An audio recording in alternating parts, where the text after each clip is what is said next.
स्वागत है ब्रेक के बाद। और जैसा कि ब्रेक पर जाने से पहले हम आपको बता रहे थे कि आज ये स्पेशल प्रेस ब्रीफिंग हुई है रक्षा मंत्रालय की तरफ से, तीनों सेनाओं की ये संयुक्त प्रेस ब्रीफिंग, और उसी में भारतीय सेना के सैन्य संचालन महानिदेशक लेफ्टिनेंट जनरल राजीव घई ने इस प्रेस कॉन्फ्रेंस को संबोधित करते हुए भारतीय सेना का जो आगे रुख रहेगा उसको स्पष्ट किया है। देखिए जरा। इस साल अप्रैल में पहलगाम में मासूम पर्यटक इस खतरनाक ट्रेंड के विशेष उदाहरण हैं।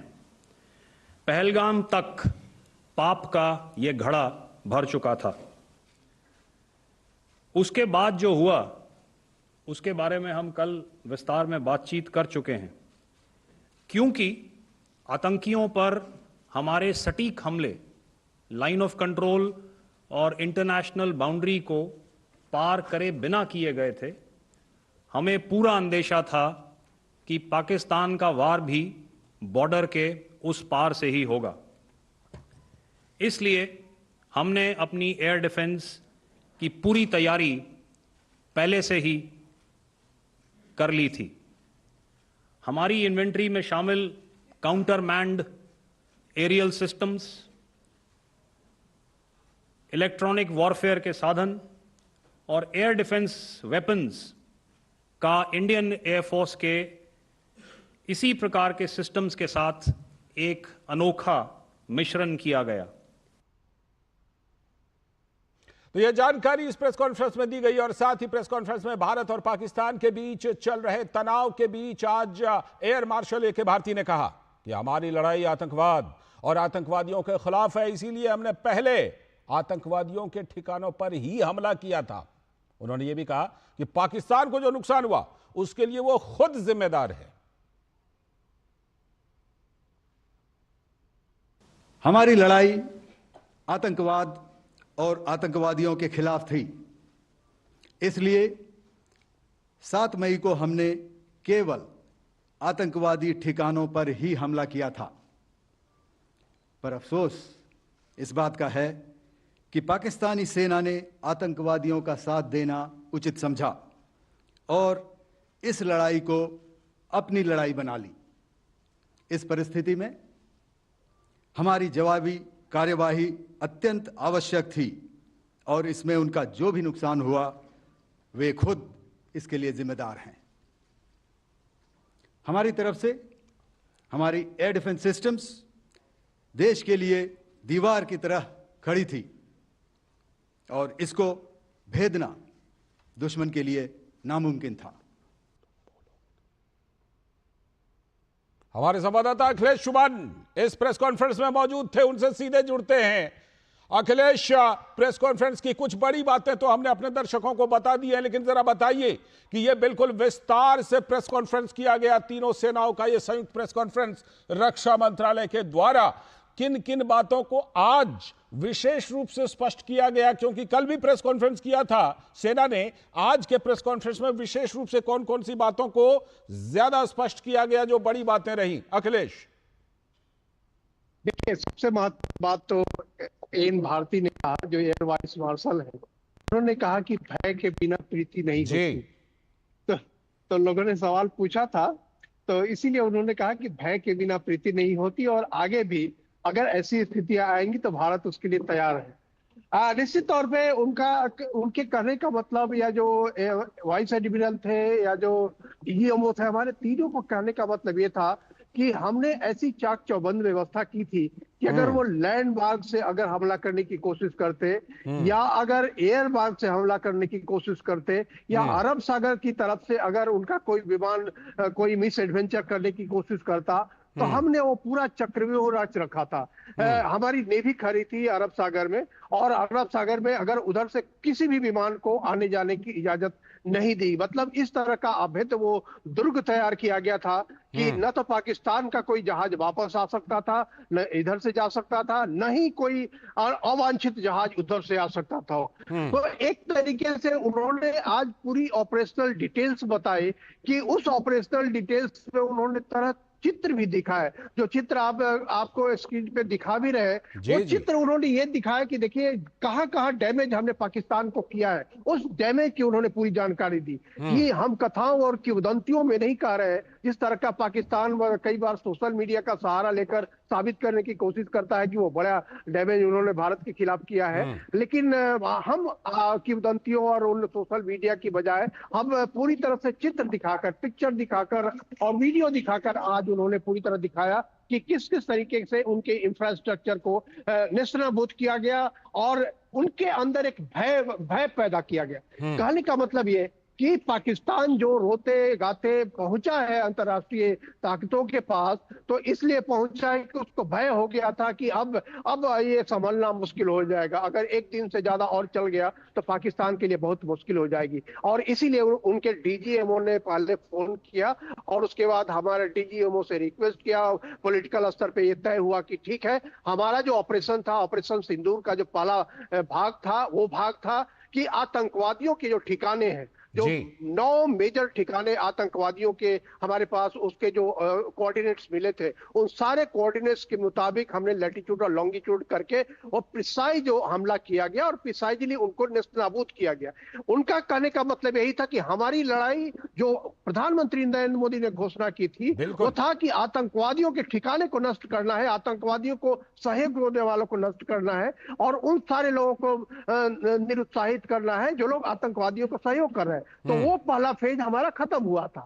बाद में जब पाकिस्तान ने उसको अपने ऊपर लड़ाई मान लिया और बाद में जब पाकिस्तान ने उसके जवाब में हम पर हमले शुरू कर दिए, तब भारत ने उसका प्रत्युत्तर दिया और तब भारत ने पाकिस्तान के सैनिक ठिकानों पे, एयरबेस पे और उनके एयरपोर्ट पे, उनके रडार सिस्टम पे हमला किया और उसको नेस्तनाबूद किया। उसके बाद पाकिस्तान ने क्या तरीका अपनाया? पाकिस्तान ने तरीका ये अपनाया कि जो नागरिक ठिकाने पर हमला करें, उसके लिए भी हमने जवाबी कार्रवाइयां की और उसके बाद पाकिस्तान को उसके लिए भी निरुत्साहित किया गया। तो निश्चित तौर पे ये जो पूरा प्रेस कॉन्फ्रेंस था, एक बार फिर से रिमाइंड कराने के लिए पूरे देश की जनता को और पूरा पाकिस्तान भी जो भ्रम फैलाने की कोशिश कर रहा है कि हमने इतने लोगों को नुकसान पहुंचाया, इस तरह के नुकसान पहुंचाया, उस भ्रम को दूर करने के लिए भी देखिए ये कई बार ये वार ऑफ नर्व्स होता है और वार ऑफ नर्व्स इसलिए होता है, खास करके दोहरी बात होती है कि पाकिस्तान आतंकवाद का जड़ है, पाकिस्तान की में आतंकवाद जो है उस सेना का एक्सटेंशन है, उसके लिए एक वार है। लेकिन हमारे लिए ये एक वार नहीं, हमारे लिए एक ऑपरेशन है।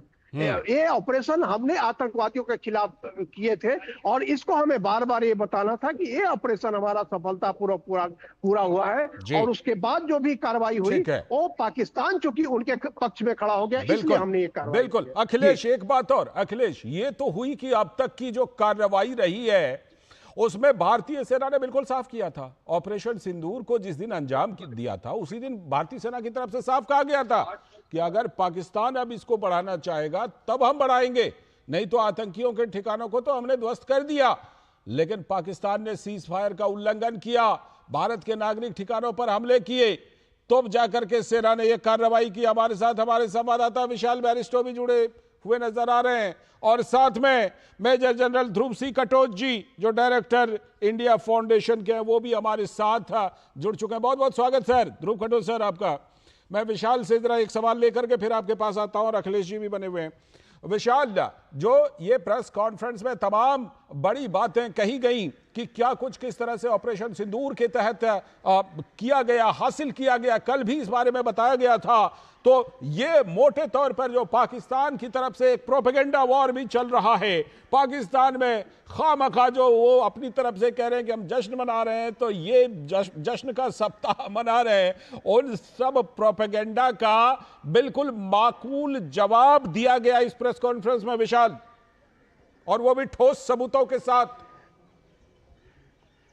देखिए लालचंद, इससे पहले कि हम प्रेस कॉन्फ्रेंस की बात करें, सबूतों की बात करें जो मेरे दोस्त अखिलेश ने आपको बताए हैं, एक बड़ी मज़ेदार बात है कि पाकिस्तान के जो प्राइम मिनिस्टर है उन्होंने शुक्रिया अदा किया है टर्की और चाइना का कि आपने हमारी मदद की। क्या आपने भारत के प्रधानमंत्री को या भारत की फौज को सुना, देखा कि वो दूसरे देशों के लिए कह रहे हैं कि आपने हमारी मदद की, हमने अकेले ही उनके तमाम इरादे नेस्तो नाबूद कर दिए और 3 तरफा जो चक्रव्यूह बनाया गया, इसके अंदर हम एयरफोर्स और आर्मी की बात कर रहे हैं, लेकिन नेवी का एक बहुत बड़ा रोल था और हमारे जो जहाज है, जो एयरक्राफ्ट कैरियर है, वो बिल्कुल आगे तक अरेबियन अरब सागर में, उत्तरी अरब सागर में तैनात थे। और इस तरह से उन्होंने चक्रव्यूह तय कर दिया कि पानी से भी मारेंगे और हमारे जहाज तैयार हैं और नेवी एयरक्राफ्ट कैरियर तैयार है। तो उनका एयर डिफेंस सिस्टम पूरी तरह से चोक कर दिया था।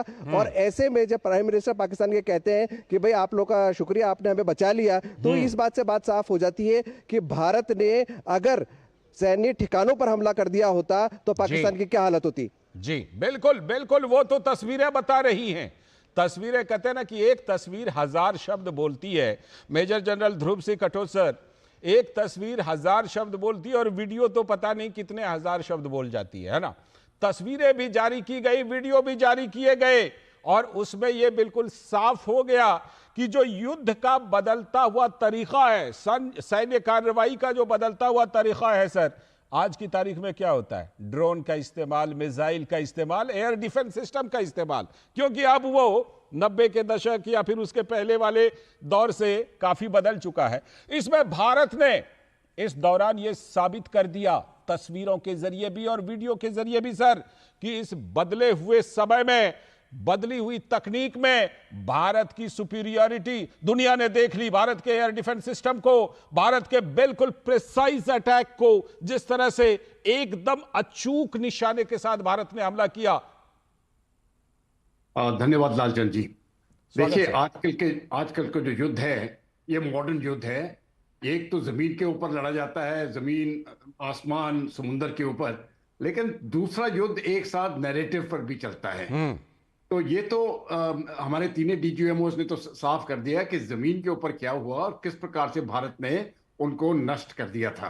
एक चीज मुझे बहुत अच्छी लगी इसमें कि उन्होंने साफ कहा था कि उन्होंने पाकिस्तान को 3 तरह से देखा। एक तो सिर्फ उग्रवादी है, जो टेररिस्ट है, और उनका ध्यान सिर्फ टेररिस्ट के ऊपर था। और उन्होंने साफ कह दिया था कि हम सिर्फ टेररिस्ट को ही टारगेट करेंगे। लेकिन जब उनकी तरफ से हमारे सैनिक बेसिस के ऊपर हमला शुरू हो गया, तब पाकिस्तान के मिलिट्री बेसिस टारगेट हुए। लेकिन एक चीज आप देखोगे, किसी भी हालत में भारत ने पाकिस्तान के कोई सिविलियन टारगेट हिट नहीं की। ये अपने अपने देश के अपने अपने असूल होते हैं। पाकिस्तान अपने असूल रखता है, वो सिविलियन टारगेट को हिट करता है, और हमने अपने रखे। लेकिन इसमें देखने की चीज क्या है, देखिए, ये जो एयर डिफेंस का जो कवच बना रखा था भारत ने, ये 100% कामयाब हुआ। और जो पाकिस्तान का जो कवच था एयर डिफेंस का, HQ-9 का, वो पूरी तरह से फेल हो गया। बिल्कुल, मुझे लगता है ये पूरी दुनिया में ये तस्वीर आगे चली गई है और वो उनका ढांचा फास हो गया है। अभी मुझे नहीं लगता है दुनिया में कोई भी HQ-9 का सिस्टम आगे खरीदने की कोशिश करेगा जी। लेकिन इसमें कई जरूरी चीजें आ गई। देखिए, जिस प्रकार से प्रिसिशन टारगेटिंग हुई है, और फिर से जिक्र किया डीजीएमओ ने, प्रिसिशन 2 चीजें की होती है। एक, अगर आप किसी भी दूरी पर उस टारगेट को पिन पॉइंट 1 मीटर एक्यूरेसी को हिट कर सकते हैं, वो हमने मिलिट्री कैपेबिलिटी दिखा दी जी। लेकिन इससे भी उतना ही जरूरी होता है जी ढूंढना वो कौन सी टारगेट है। बिल्कुल, वो इंटेलिजेंस का काम है। तो मुझे लगता है हमारी इंटेलिजेंस एजेंसी ने पिछले कुछ महीनों से, सालों से ये बड़ा इंटेलिजेंस कलेक्ट किया है कि पिन पॉइंट एक्यूरेसी से हम उनकी जगह ठिकाने ढूंढे, और हमारे मिलिट्री ने वही ठिकाने वहां पर नष्ट कर दिए। ये मैसेजिंग के तौर पर मैं समझता हूँ बहुत जरूरी है जी। और आज जब तीनों डीजीएमओ ने अपने ये वीडियोस के जरिए वो नुकसान दिखाया पाकिस्तान का जी, तो जो पाकिस्तान ने पिछले कल कॉन्फ्रेंस की थी, उसका भंडाफोड़, ये मैं समझता हूं बहुत सच्चाई को सामने लाने के लिए। बिल्कुल, मैं अखिलेश जी के पास एक बार फिर से चलता हूं। अखिलेश, जिस तरह से कि वहां पर साफ तौर पर उन्होंने कहा, रामचरितमानस के एक दोहे का उल्लेख करते हुए, कि भय बिनु हो ही न प्रीति, ये जो आगे के लिए कहा गया है कि आगे आतंक की किसी कार्रवाई को सीधे युद्ध की कार्रवाई माना जाएगा, ये साफ संदेश यही था इस दोहे के जरिए कि आतंकवादियों में, उनको पालने वालों के मन में इतना डर भारत का होना चाहिए, भारतीय सेना का इतना डर होना चाहिए कि आगे वो इस तरह का कुछ करने से पहले 1000 बार सोचें कि ऐसा कुछ ना करें। और यह भी कहा गया था कि पाप का घड़ा भर चुका था पहलगाम में, इसीलिए हमने बढ़िया से फोड़ दिया उसे। देखिए, निश्चित तौर पे ये जो प्रॉक्सी वार की थ्योरी थी, आपको याद होगा कि जब गृह मंत्री थे लाल कृष्ण आडवाणी, उसी समय से वो बोला करते थे कि पाकिस्तान हमारे खिलाफ प्रॉक्सी वार चलाता है। तो वो जो प्रॉक्सी वार है, वो प्रॉक्सी वार को अब भारत ये मान रहा है कि वो प्रॉक्सी वार नहीं रहेगा, वो वार हम मानेंगे।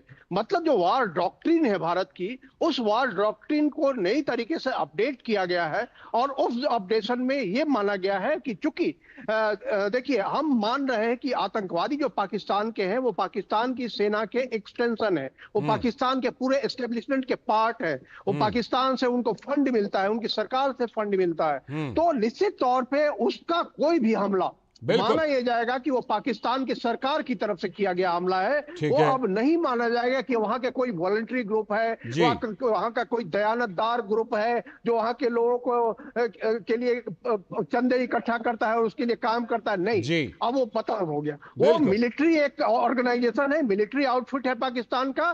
तो नए तरीके से, जिस तरीके से उनका एक बॉर्डर फोर्स है, जिस तरीके से उनकी इन्फेंट्री है, उसी तरीके से आतंकवादी भी उनके तरह के नाम से आतंकवादी की तरह काम करती है ना। जैसे उसका कहते हैं ना, जैसे उनकी फॉरेन पॉलिसी का भी एक हिस्सा है, उनकी मिलिट्री पॉलिसी का भी एक हिस्सा है। और विशाल, जो बात अभी अखिलेश कह रहे थे वो साबित करने के लिए विदेश सचिव ने एक तस्वीर भी दिखाई थी और साथ ही बहुत सारी वीडियो भी आ गए हैं। आप मतलब आतंकवादियों के जनाजे में वहां पर मिनिस्टर, वहां के नेता, वहां के सेना अधिकारी पहुंच रहे हैं, उनके पार्थिव शरीर को पाकिस्तान के झंडे में लपेटा जा रहा है उस ताबूत में।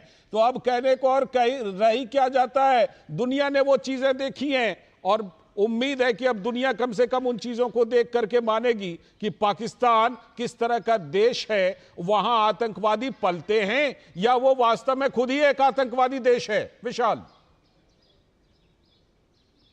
देखिए लालचंद, जब लड़ाई होती है, जंग होती है और कोई आपका फौजी शहीद होता है तो आप उसको अपने झंडे पे लपेटते हैं। अगर आप एक आतंकवादी को झंडे पे लपेट रहे हैं तो आप मान रहे हैं कि वो आपकी सेना का हिस्सा है। और भारत ने जैसे कहा कि हमने तो उनके आतंकवादियों को मारा था, अब वो फौजी निकला तो इसमें हमारा कोई दोष नहीं है। दूसरी बात ये कि हमारे जो पिचोरा और आकाश सिस्टम है, जिसकी वजह से हमारा एयर डिफेंस इतना मजबूत था, मुझे लग रहा है अब चीन भी सोच रहा होगा कि अरे भारत के पास इतनी जबरदस्त चीजें हैं, मैंने बेकार ही चीन पाकिस्तान की मदद करी और अपने हथियार भी उनको दिए और वो बेकार भी हो गए और अब हम एक्सपोज हो गए, चाइना भी एक्सपोज हो गया टू अ सर्टेन एक्सटेंट कि भाई देखो भारत का डिफेंस सिस्टम इतना मजबूत है तो उनका अग्रेशन कैसा होगा। जी बिल्कुल, ये दिखाई पड़ गया, ये दिखाई पड़ गया मेजर जनरल ध्रुव कटोच सर।